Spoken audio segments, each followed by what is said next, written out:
કોકનું કરી નાખવું છે, દારૂનો ધંધો કરવો છે, સિગારેટ કે બીજા વ્યસનમાં આવું ડ્રગ્સ વગેરેના ધંધા કરવા છે, ખૂન કરવો, લૂંટ કરવું, ખંડણી કરવી, અપહરણ કરવું, ટૂંકમાં કોઈ પણ ભોગે હખે રહેવું નહીં, રહેવા દેવું નહીં. લ્યો નહીં, એવા જે તત્વો છે તો એનો સામાજિક બહિષ્કાર થવો જોઈએ. તમામ સમાજે આ કરવું જોઈએ, તો બીજા બધા શાંતિથી જીવી શકે. પણ એ ટાઈપનું હજી કોઈએ કર્યું નથી. બધાય લગ્ન અને આ સગાઈ, લગ્ન અને સગાઈ, આટલા જ લોકોને. આ તો એવું છે જાણે આ એક બધી હોય, લગ્ન હોય, કે હું બાકાયદા કેવો છું ઈ કાળા કોટ વાળો અમદાવાદ, વડોદરા, સુરત કે મુંબઈના વકીલને ખબર ન પડે. મારી નાતના લોકોને વધુ ખબર હોય, મારી જ્ઞાતિના લોકોને વધુ ખબર હોય કે હું બેઝિકલી કેવો છું. પણ ન કરે નારાયણને, મારાથી કોઈ એવો ગેરશબ્દ બોલાઈ જાય તો સંભવ છે કે હું તમે જો બાજુમાં બેઠા હોય તો તમે મને ઝાપટે મારી શકો.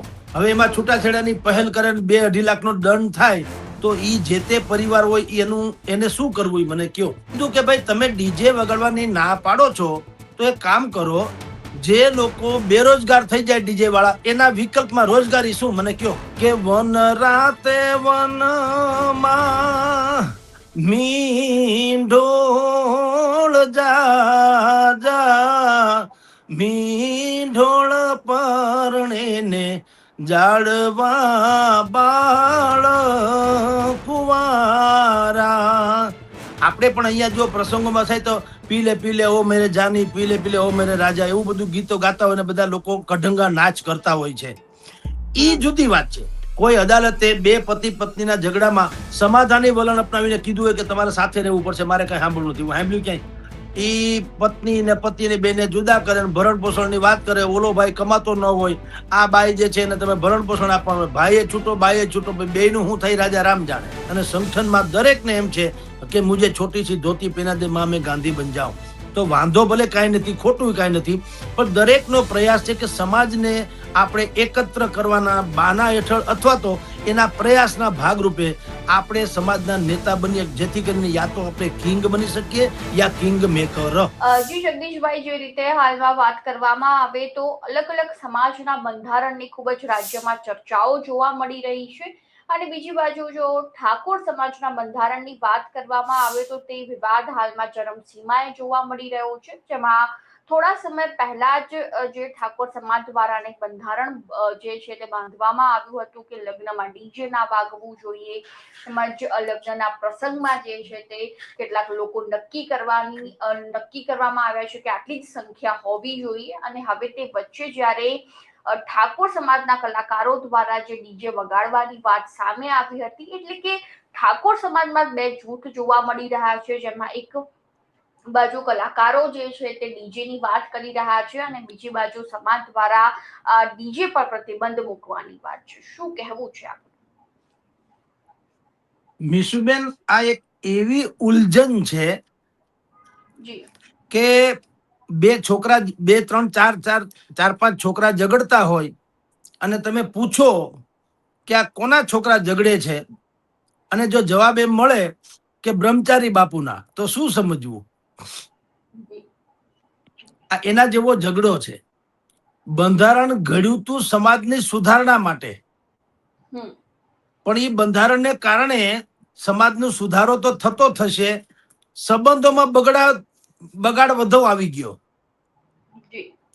ગેનીબેન ઠાકોર, અલ્પેશભાઈ ઠાકોર, લવિંગજી ઠાકોર ઇત્યાદિ, જે બધા ચંદનજી ઠાકોર, આ બધા જ લોકોએ ભેગા થઈને જે 16 મુદ્દાનું બંધારણ બનાવ્યું, એ બંધારણનું એપિસેન્ટર એટલે મુખ્ય મુદ્દો શું? લગ્ન અને સગાઈ. એમાં કેટલા લોકોને લઈ જવા, ડીજે ન વગાડવું વગેરે વગેરે. જેમ કે એમ જ કીધું છે કે ભાઈ ક્યારેય તમારે જે જાન હોય ને તો 11 જ ગાડી, વધુમાં વધુ મેક્સિમમ 11 ગાડી અને 100 લોકો, 100 ઓનલી. હવે મીશુબેન, એવું થાય આમાં, નાનો કુટુંબ હોય ને એ તો ઠીક જ છે, કદાચ વધારે એમાં જાનમાં માણસો ન પણ આવે, પણ થોડીક જાણીતી હસ્તી હોય અથવા તો સંબંધ રખી હસ્તી હોય, કારણ કે કેટલાક લોકો આર્થિક રીતે નબળા હોઈ શકે પણ એનો વ્યવહારમાં કઈથી ખામી ન હોય. જ્યાં પણ વ્યવહાર કાંઈ પણ કરવો ઘટતો હોય ત્યાં ઈ અચૂક ફૂલ લઈને ફૂલની પાકડી પર પોતાની હાજરી નોંધાવતા હોય છે. જી. હવે એવા લોકોના ઘરે પ્રસંગ હોય અને તમે એમ કહો 11 જ ગાડી અને 100 જ લોકો આવવા જોઈએ. હવે 100 લોકો એટલે એ કાકા મોટા બાપના તમે કુટુંબ ગણો, જેને કોઈ કાળે ના પાડી શકાય એમ ન હોય, હાગમટે આપણી ભાષામાં કહીએ ને, હાગમટે નોતરું આપવું પડે, એવા લોકો જ પેલા તો 100 થઈ જાય. હમ. તો એને જે બીજા આખા કુટુંબના બીજા બધા પ્રસંગોમાં પોતે ગયા હોય, જમણવારમાં ભાગ લીધો હોય, તો હવે ઈ જો બંધારણના નામે પણ જે તે લોકોને પડતા મૂકે અથવા કે નહીં, હમ. તો એને જવાબ દેવો ભારે થઈ પડે જી. કે ભાઈ અમને તમે લઈ ન ગયા પ્રસંગમાં. હમ. હમ. એક તો આ ઉલઝન છે. બીજી ઉલઝન જે છે કે ભાઈ દીકરો કે દીકરી એના વ્યવહાર લગ્ન થઈ જાય ને પછી છૂટાછેડાની નોબત આવે તો જે દોષિત પરિવાર હોય અથવા તો જે પહેલ કરે એને હમ. એને 1 કે 2 લાખ રૂપિયાનો દંડ, એવું પણ એમાં જોગવાઈ છે 16 મુદ્દાના કાર્યક્રમમાં. હમ. હવે મીશુબેન એક વિચાર કરો, કોઈ પણ માવતરે એની દીકરીને જે તે વ્યક્તિ સાથે લગ્ન કરાવ્યા, પણ લગ્ન કરાવ્યા પછી ખબર પડે અથવા તો ઈ પછી ઊંધા રવાડે ચડે, બેમાંથી એક, યા ઈ દારૂડિયો નીકળે, કોઈ ધંધો ધાપો કરતો ન હોય એવું નીકળે, કોઈ જીવલેણ રોગ એનામાં સાબિત થાય જે છુપાયો હોય અને પછી ખબર પડે કે આ તો જીવલેણ રોગ છે, અથવા તો કોઈ કમાતો ધમાતો નથી, અથવા તો અસામાજિક પ્રવૃત્તિ સાથે સંકળાયેલો છે, એવા કિસ્સામાં દીકરીને ન્યા સડવા દેવી કે છૂટાછેડા લઈ લેવા? હવે એમાં હમ. છૂટાછેડાની પહેલ કરે 2-2.5 લાખનો દંડ થાય તો ઈ જે તે પરિવાર હોય એને શું કરવું ઈ મને કયો. આ નંબર 2 એટલે ફોલ્સ નંબર 2. ત્રીજો મુદ્દો એને ડીજે વાળો, જે સૌથી ચકચારી મુદ્દો છે કે ભાઈ ડીજે ન વગાડવું. તો હમ. ભલા માણસ, આ 16 સંસ્કારમાં એક લગ્ન જેવો સંસ્કાર છે, ખાસ કરીને દીકરી માટે. આમ તો દીકરા માટે ખરો, પણ દીકરીના માવતરને તો એટલા માટે કારણ કે ત્યાર પછીથી દીકરી એનું ઘર છોડીને એના સાસરે જાતી હોય. જી. હવે આનાથી મોટો અવસર, આ તો પરંપરા છે એટલે બરાબર છે, બાકી આ તો જેમ એક તમે જુઓ, જૈન સમાજથી માંડીને બીજા સમાજમાં ખાલી દીક્ષા લે છે, મોહ માયાનો ત્યાગ કરવાનો અવસર છે દીક્ષા લેવી એટલે, હમ. તો પણ એનો મોટો ઉત્સવ કરવામાં આવે છે ને. જી. એ દીક્ષા કઈ ગુપચુપ લેવામાં નથી આવતી છાને છપને, કોઈને ખબર ન પડે ને ખ્યાલ આવે 15 દિવસે મહિના દિવસે ખબર પડે કે ફલાણા ભાઈ તો સાધુ કે સાધ્વીજી મહારાજ થઈ ગયા, એવું ન હોય. એનો બાકાયદા અવસર ઉજવવામાં આવે, દીક્ષાંત સમારોહ. તો આ તો લગ્નનો અવસર છે. દીકરી પરાયા ઘરે જાય છે, એની થઈને રહેવાની છે, અને ઘરના પોતે જ્યાં ઉછરી છે, જ્યાં જન્મ ધારણ કર્યો છે, એનું બધું ત્યાગીને હવે એ બીજાના ઘરે જાય છે. તો ઓબ્વિયસલી એ પ્રસંગ તો સારી રીતે ઉજવાય એવું દરેક ઈચ્છતા હોય. હવે ડીજે, આજના યુગમાં ડીજેમાં 2 વસ્તુ છે. ડીજે એટલે ખરાબ નહીં, એમાં ખરાબી ઉમેરી શકાય. એમ તો તમે ડીજે બોલાવો ને ડીજેમાં હનુમાન ચાલીસા વગાડો તો કઈ ડીજે ઈ વલ્ગર ન કહેવાય ને, હનુમાન ચાલીસા. એવી રીતે તમે પરંપરાગત લગ્ન ગીતો, જે આપણા પ્રભાવી લગ્ન ગીતો છે, જે લગ્ન ગીત વગર માંડવડા શોભે પણ નહીં ને અવસર દીપે પણ નહીં, તો એમાં એના વગર તો મેળ જ ના પડે ને ડીજે આજકાલનો. તો તમે જાણો છો રિવાજ છે. હવે હું તમને કહું, ડીજેમાં એક ગીતના શબ્દો તમને 2 ઘડી ખાલી કહું, આ લોકોને ટપો પડે એટલે કહું છું કે એવું ગીત ગાવામાં આવે કે વન રાતે વનમાં મીંઢોળ જા જા, મીંઢોળ પરણે ને જાળવા બાળ કુવારા. હવે આમાં ક્યાં વલ્ગારિટી આવી? આ તો સીતાને તોરણ રામ પધાર્યા એવા ગીતે આપણા ગામમાં હતા એક જમાનામાં. અને મોર જાજે ઉગમણે દેશ, મોર જાજે આથમણે દેશ, વરતા જાજો રે વેવાયુને માંડવે. હવે આવા બધા મીઠપ વાળા સંબંધોને પ્રોત્સાહિત કરનારા અને અવસરને દીપાવનારા એવા જો ગીતો એ ડીજે માં વગડે કે માઇક માં વગડે, એ કોઈ વલ્ગારિટી નથી. એમાં વલ્ગારિટી શું છે? છીછરા પ્રકારના. આપણે પણ અહીંયા જો પ્રસંગોમાં થાય તો પીલે પીલે ઓ મેરે જાની, પીલે પીલે ઓ મેરે રાજા, એવું બધું ગીતો ગાતા હોય ને બધા લોકો કઢંગા નાચ કરતા હોય છે. ઈ જુદી વાત છે. પણ કેવળ ડીજે ની મનાઈ કરવી, તો એવું થયું પછી વિક્રમ ઠાકોરે વિરોધ કરવો પડ્યો, કારણ કે કલાકાર જીવ છે, એ ફિલ્મ કલાકાર પણ આર્ટિસ્ટ છે. એણે કીધું કે ભાઈ તમે ડીજે વગાડવાની ના પાડો છો, તો એક કામ કરો, જે લોકો બેરોજગાર થઈ જાય ડીજે વાળા, એના વિકલ્પમાં રોજગારી શું મને કયો. આમ આ 3-4 મુદ્દા, 16 મુદ્દાનો જે ઠાકોર સમાજે બંધારણ ઘડ્યું એમાં ઉપસ્થિત થયા. હજી 3-4 ઉપસ્થિત, હજી બીજા તો આવે ત્યારની વાત ત્યારે.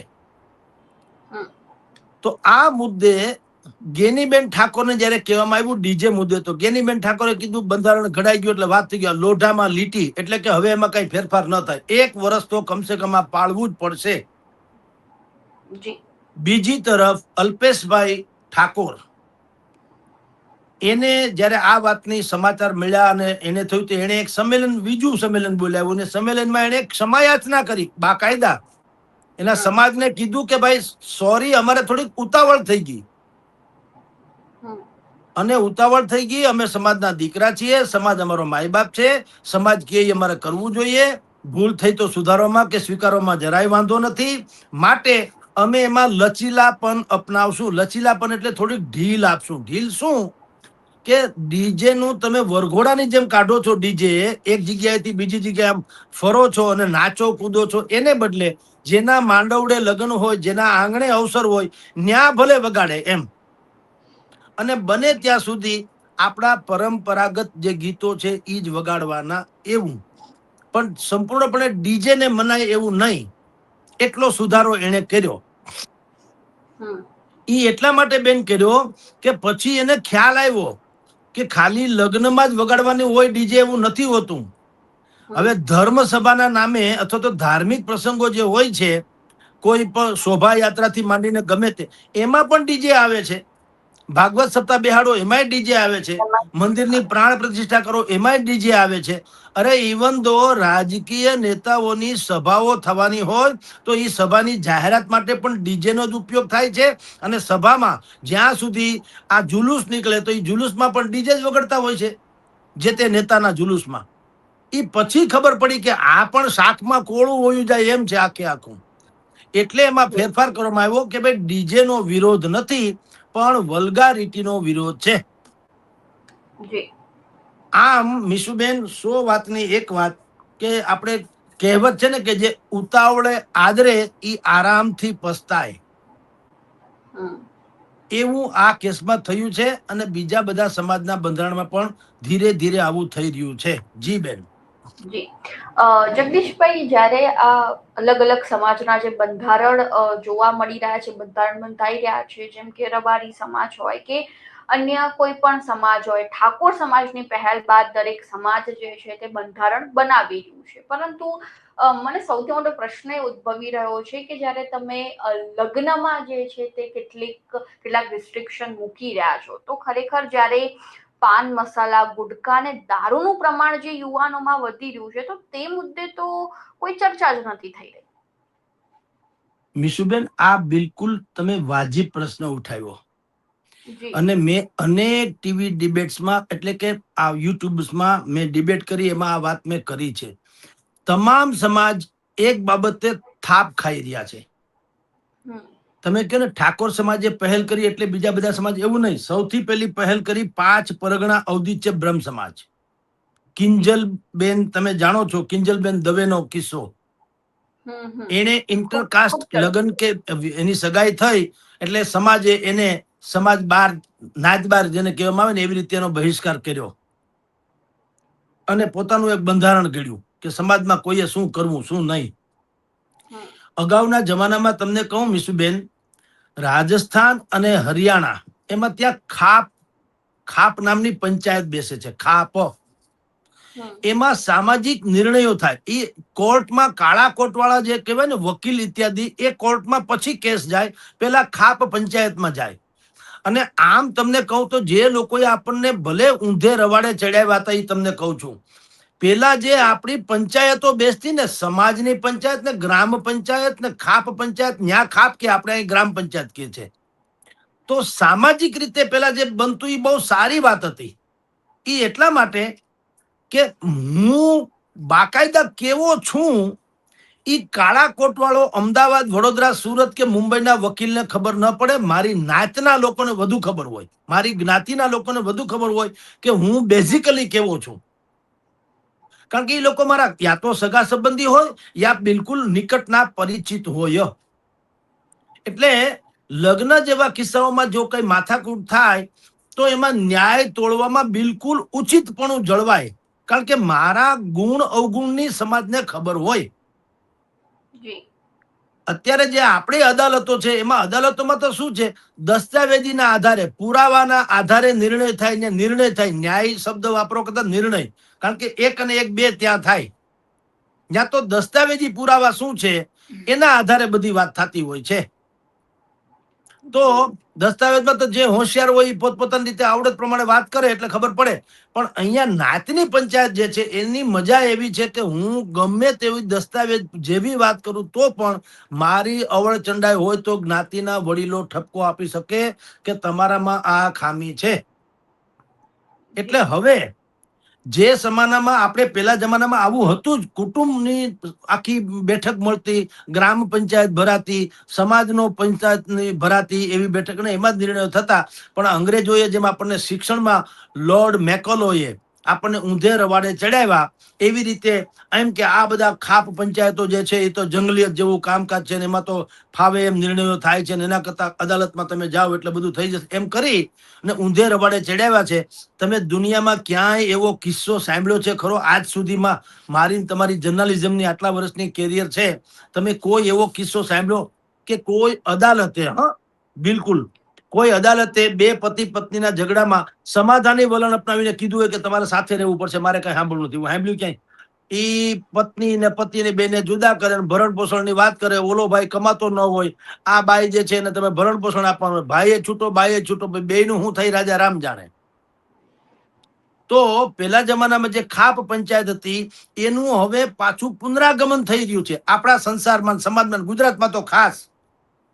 કારણ કે લોકોને ખબર પડી કે વાસ્તવિકતા આ છે, अपने ही पैरों का कांटा है जो अपने से ही निकलेगा. कांटा, આપણા પગનો કાંટો કાંટાથી જ નીકળે. એટલે હવે બહાર નથી. એટલે લોકોએ જે મેં તમને કીધું કે 5 પરગણા ઔદિત્ય બ્રહ્મ સમાજ કિંજલ દવે વાળો કિસ્સા એ થયું, એ પેલા રબારી સમાજનું, ભરવાડ સમાજનું, દેસાઈ સમાજનું એનું તો બંધારણ હતું જ, ભૂતકાળમાં હતું. ઠાકોર સમાજનું જે તે સમય હતું, આમાં તો સુધારો થયો છે. પણ પછીથી બધા જ સમાજ આવ્યા. 42 ગામ, શ્રીમાળી બ્રાહ્મણ સમાજ, પછી ભાવનગરના ભરવાડ સમાજ, પંચાલ સમાજ, ગાંધીનગરના રબારી દેસાઈ સમાજ, પછી ઠાકોર ને ચૌધરી સમાજ, કડવા પાટીદાર, લેવા પાટીદાર, 42 ગોળ આંજવા ચૌધરી સમાજ, દાહોદનો કોળી સમાજ, પછી રાજપૂત જાગીરદાર સમાજ, નાઈ સમાજ, આહિર સમાજ, આ બધા હવે માંડ્યા છે પોત પોતિકા બંધારણ ઘડવા. અને ઈ બંધારણ આમ સારી વાત છે, એમાં વધુ ન્યાય થશે. કારણ કે કોઈ પણ નો દાવો કેવો છે ઈ એના સમાજના અગ્રણીઓ હોય, કુટુંબના મોભી હોય, એને ખબર હોય. પણ જે પ્રશ્ન તમે કર્યો બેન, ઈ અત્યારે કરવાની જરૂર છે જે કોઈએ નથી કર્યું.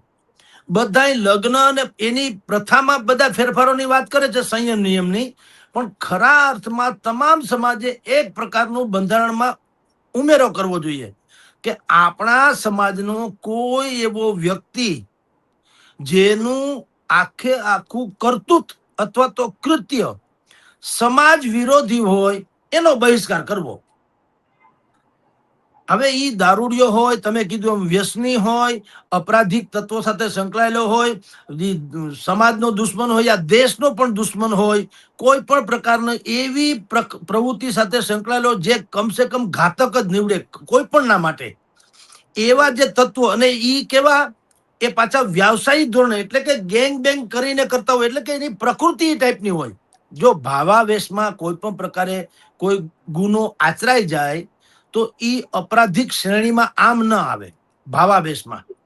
ભાવાવેશનું કારણ એવું છે બેન, હું અત્યારે તમે ને આપણે ચર્ચા કરીએ છીએ, પણ ન કરે નારાયણ ને મારાથી કોઈ એવો ગેરશબ્દ બોલાઈ જાય તો સંભવ છે કે હું તમે જો બાજુમાં બેઠા હોય તો તમે મને ઝાપટે મારી શકો. એ ભાવાવેશ છે. શું કામ?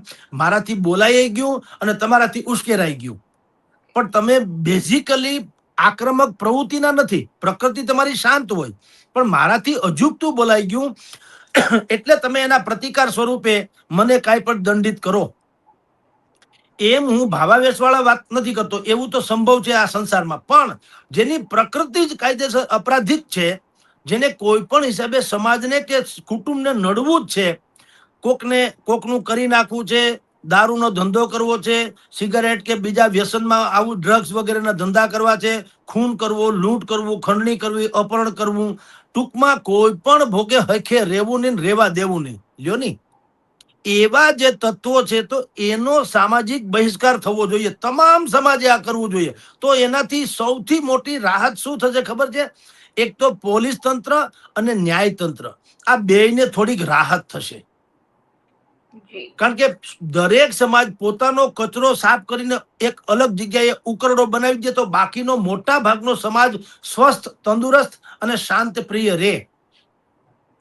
અને આપોઆપ અપરાધી તત્વો હાસ્યામાં ધકેલાઈ જાય અને એ જે ભારણ ઘટે, પોલીસ તંત્રને થોડોક હાશકારો થાય અને ન્યાય તંત્રમાં લાખો કેસ પેન્ડિંગ છે અને હજારો કે લાખો નિર્દોષ લોકો પણ ચુકાદાના અભાવે જેલ ભોગવે વર્ષો સુધી અને એના જીવનના કિંમતી વર્ષો એ જેલમાં વિતાવે, એ એમાંથી બચી શકે. એટલે તમે જે કીધું બિલકુલ સાચો પોઈન્ટ છે બેન, કે બંધારણ જે ઘડે છે સમાજનું કે લગ્નમાં ને સગાઈમાં આટલા લોકોને ડીજે હોય, ઠીક છે, હાલો એ તમને યોગ લાગતું તો કાંઈ વાંધો નથી, પણ સૌથી સાચી વાત ને સાચું સુધારો કે બંધારણ ઘડવું હોય તો એ આ છે કે સમાજના ખતરનાક તત્વો જેટલા છે, સમાજ માટે ખતરનાક જેટલા તત્વો છે, એને બહિષ્કાર કરો તો બીજા બધા શાંતિથી જીવી શકે. પણ એ ટાઈપનું હજી કોઈએ કર્યું નથી. બધાય લગ્ન અને આ સગાઈ, લગ્ન અને સગાઈ, આટલા જ લોકોને, આ તો એવું છે જાણે આ એક બધી હોય, લગ્ન હોય. વાસ્તવમાં તો વ્યસન, બીજા ડ્રગ્સ ઇત્યાદિના, પછી મનોવૃત્તિ, કોકને ખતરનાક પરિસ્થિતિમાં મૂકી દેવા, લૂંટ કરવી, ખૂન કરવી, અપહરણ કરવું, આ બધા જે છે ઈ બધી છે. તો ઈ દૂષણ જે છે ઈ નાબૂદ થાય એના માટે બંધારણ ઘડવું જોઈએ કે હવે પછી સમાજ આવા લોકોને ક્યારેય સ્વીકારશે નહીં. એ હજી સુધી કોઈએ કર્યું નથી. જી બેન. જગદીશભાઈ, મારો છેલ્લો પ્રશ્ન એ છે કે જે રીતે હાલમાં દરેક સમાજ દ્વારા હાલ બંધારણ બની રહ્યું છે અને ક્યાંક એક જે લગ્નમાં વધારે પડતો ખર્ચો થતો હતો એ પણ મર્યાદિત રહે, કેટલાક હદ સુધી સાચું પણ છે, પરંતુ ક્યાંક રોજગારીના પ્રશ્નો પણ તેના લીધે આવતા હોય છે. પરંતુ હાલમાં જે રીતે દરેક સમાજ દ્વારા બંધારણ બનાવવામાં આવી રહ્યું છે, દરેક મીડિયામાં એક જ ચર્ચા છે જે સમાજના બંધારણની, અને તેના કારણે ક્યાંક ને ક્યાંક અન્ય કેટલાક મુદ્દાઓ જેમ કે મોંઘવારી હોય કે પછી ડ્રગ્સના કેટલાક મુદ્દાઓ હોય તો એ સાઇડલાઇન થઈ રહ્યા છે. એટલે હાલમાં એક સમાજનું રાજકારણ ક્યાંક ચાલી રહ્યું હોય તેવું લાગી રહ્યું છે. એટલા માટે કારણ કે સમાજ સંજીવની છે. તમારે રાજકીય રીતે સત્તા સ્થાને પણ બિરાજિત થવું હોય તો હવે સમાજ એનો પાયો છે. એ બધાને સમજાઈ ગયું અથવા તો રિટર્ન થયું. હવે તમે જુઓ, હમણાં જ 1 માર્ચ કોળી સમાજનું પરસોત્તમભાઈ સોલંકીની આગેવાનીમાં ધોળકા પાસે મહાસંમેલન, એમ કહેવાય છે કે 1.5 કરોડ કોળી સમાજના લોકોને ભેગા કરવાની વાતો છે. હવે તમે વિચાર, એમાં પંચામૃત એવું નામ આપાય, શિક્ષણ ને સ્પોર્ટ્સ ને આરોગ્ય ને ફલાણું, એ બધું હોય જ દરેક જગ્યાએ, આ કોમન વસ્તુ છે. બેઝિકલી વાત એવી છે કે હવે રાજકીય રીતે તમારે જો તમારે પગદંડો યથાવત રાખવો હોય અથવા તો તમારી મહત્વાકાંક્ષાને ઉજાગર કરવી હોય તો સમાજના હિતના નામે તમે કરી શકો.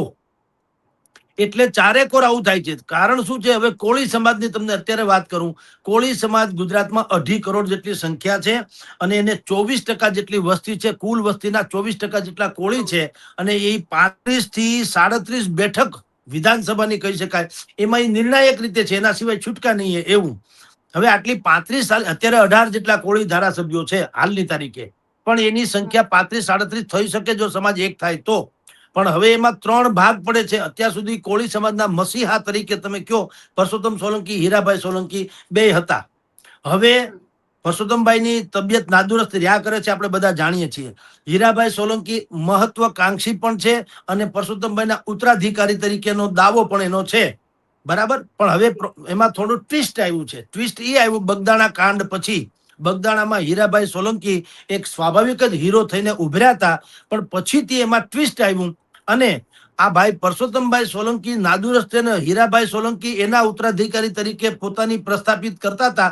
એમાં ટ્વિસ્ટ એવું આવ્યું કે પરસોત્તમભાઈના દીકરા દિવ્યેશ સોલંકી, હવે પરસોત્તમભાઈ પોતાના ઉત્તરાધિકારી તરીકે હીરાભાઈ સગા ભાઈ છે એના કરતા પોતાનો સગો પુત્ર દિવ્યેશ, એ પણ બ્રિલિયન્ટ છોકરો છે, એમાં નાના યુવાન છે અને સારું ઓરેટરી પણ એ જાણે છે. હમણાં ઉનામાં સમૂહ લગ્ન હતા, એમાં એની ભાષણ જે કર્યું એના ઉપરથી પણ ખ્યાલ આવે કે મંચ ઉપરથી કઈ રીતે સંબોધી શકાય જનતાને અને એમાં પોતાના તરફ આકર્ષી શકાય એનું એને ઝલક બતાવી. પછી એની બેન છે, દિવ્યેશભાઈની બેન એટલે પરસોત્તમભાઈ સોલંકીની દીકરી, એ તો ઈથી વધારે બ્રિલિયન્ટ છે, સામાજિક મહિલા કાર્યકર છે અને આ સમૂહ લગ્ન ઇત્યાદિ બધું એના નેજા હેઠળ થાય છે. શિક્ષિત મહિલા છે, યુવાન છે, ભણેલા ગણેલા છે, બધું છે. તો પરસોત્તમભાઈ એવું ઈચ્છે કે એના વારસ તરીકે હવે હીરાભાઈ સોલંકીને ભલે બીજી જગ્યાએ જ્યાં પણ મેળ પડવો હોય ત્યાં પડે, પણ આ દિવ્યેશ સોલંકી અને એની બેન આ જે છે એનો પણ ક્યાંક મેળ પડવો જોઈએ. એને લોન્ચિંગ જે કહીએ છે ને એ રીતે હવે એને લોન્ચ કરવામાં આવશે ધોળકામાં સંમેલનમાં, રાઈટ. કારણ કે કોંગ્રેસમાંથી આપણે કોળી સમાજને લાગે વળગે ત્યાં સુધી જે લોકો વિમલ ચુડાસમાથી માંડીને જેટલા પણ લોકો હોય એ કરતા હોય, પણ હવે આમ આદમીમાંથી પણ બ્રિજરાજસિંહ સોલંકી એ હવે અત્યારે ઉગતો સિતારો છે. ભાવનગરના જે ભાઈ છે રાજુભાઈ સોલંકીના દીકરા બ્રિજરાજસિંહ, હવે એ અત્યારે સોશિયલ મીડિયામાં સ્ટાર છે એમ કહો તો ચાલે અને એના બહુ મોટા ફોલોઅર્સ છે. તો કોળી સમાજનો બહુ મોટો વર્ગને બ્રિજરાજ સોલંકી તરફી જતો અટકાવવા હીરાભાઈ સોલંકી, પરસોત્તમભાઈ સોલંકી, ભાઈ આપણા દિવ્યેશ સોલંકી વગેરે વગેરે એ લોકોનો પણ એક એ પ્રકારનો પ્રયાસ હોય કે જે ધોળકામાં 1 માર્ચ 1 માર્ચે જે સંમેલન થવાનું છે એમાં આ બધા ભાઈઓને લોન્ચ કરીને પ્રભાવ પોતાનો વધારવાનો અને જે બ્રિજરાજ સોલંકીનો પ્રભાવ ઘટાડવાનો એ પ્રયાસ પણ કરવામાં આવે. તો હવે બધી જ જગ્યાએ આવા સંમેલનો થઈ રહ્યા છે, પાટીદારથી માંડીને કોળી સમાજ હોય, બ્રહ્મ સમાજ હોય, પછી આહિર સમાજ હોય, કે આ બધાના સંમેલનો જે થઈ રહ્યા છે એ સંમેલનો થવા પાછળનું કારણ 2027ની ચૂંટણી નજીક હવે ધીરે ધીરે આવતી જાય છે. હવે ત્યાં સુધીમાં બધા પ્લેટફોર્મ તૈયાર કરે, જેને લોન્ચ કરવાને લોન્ચ કરે, જે જગ્યાએ પોતાની દાળ ગળે એમ હોય ત્યાં એને બિલકુલ ફિટ કરે ને એના કાર્યક્રમ આગળ ધપાવે, જેથી કરીને જે સત્તાના શીર્ષ સ્થાને આવ્યા પછી જે કઈ તમે સેવા કરવા ધારતા હો એ વિશેષ રીતે કરી શકો, બા અદબે કરી શકો અને હકથી કરી શકો. એટલે આ બધા સંમેલનો થઈ રહ્યા છે. પછી આગે આગે ગોરખ જાગે, પણ અત્યારે જેટલા અને એમાં તળા અલગ અલગ પડ્યા છે એ તળા પડ્યા એ બધાને ખ્યાલ આવી ગયો. ભાવનગરમાં તમે જો જીતુભાઈ વાઘાણીનો મત વિસ્તાર છે ત્યાં સંમેલનો થયા અને જાહેરાત કરવામાં આવી. ભાઈ નીતિન બાલદિયા ને પણ રાખવામાં આવ્યા હતા અને ઋષિ ભારતીજીએ પણ સંમેલન કર્યું હતું. એને કીધું હવે તાલુકે મિટિંગ કરીશું. એ મિટિંગમાં હવે નીતિનભાઈ બાલદિયા ને જયરાજભાઈ આહિર એનો મુદ્દો એક કોર રહી ગયો. હવે ઈ ખાલી પ્લેટફોર્મ છે, બાકી બધી જગ્યાએ તેને સંગઠનની વાતો છે અને સંગઠનમાં દરેકને એમ છે કે મુજે છોટી સી ધોતી પહેના દે માં મેં ગાંધી બન જાઉં. તો વાંધો ભલે કાંઈ નથી, ખોટું કાંઈ નથી, પણ દરેકનો પ્રયાસ છે કે સમાજને આપણે એકત્ર કરવાના બાના હેઠળ અથવા તો એના પ્રયાસના ભાગરૂપે આપણે સમાજના નેતા બનીએ, જેથી કરીને યા તો આપણે કિંગ બની શકીએ યા કિંગ મેકર. એટલે આ બધા સંમેલનો થઈ રહ્યા છે. જી મિતુબેન. જી જગદીશભાઈ, ધન્યવાદ આપનો માહિતી આપવા બદલ. જી નમસ્કાર.